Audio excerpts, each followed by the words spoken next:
বাংলাদেশের আইন অনুযায়ী পুলিশের কোনো নাগরিককে মারধর বা নির্যাতন করার কোনো অধিকার নেই। দেশের সংবিধান অনুচ্ছেদ ৩৫ এবং ফৌজদারি কার্যবিধি অনুযায়ী কাউকে গ্রেফতার বা জিজ্ঞাসাবাদের সময় কোনো ধরনের শারীরিক মানসিক নির্যাতন বা নিষ্ঠুর আচরণ করা সম্পূর্ণ বেআইনি। আসামি নিয়ন্ত্রণে চলে আসার পর বল প্রয়োগের কোনো সুযোগ নেই। পুলিশ রেগুলেশনস বেঙ্গল অনুযায়ী কোনো তথ্য বা স্বীকারোক্তি আদায়ের জন্য পুলিশ কাউকে মারধর বা মানসিক চাপ দিতে পারে না। পুলিশ কেবল দাঙ্গা বা চরম জননিরাপত্তার স্বার্থে লাঠিচার্জ করতে পারে, সাধারণ বিষয়ে নয়।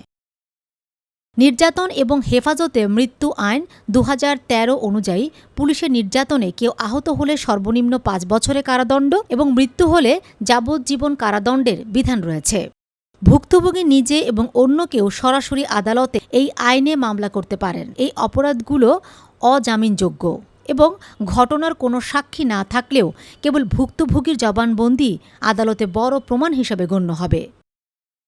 তাহলে মূল কথা হলো, পুলিশ সন্দেহভাজন ব্যক্তিকে কেবল আটক বা জিজ্ঞাসাবাদ করতে পারে, কিন্তু গায়ে হাত তোলার আইনি এখতিয়ার তাদের নেই।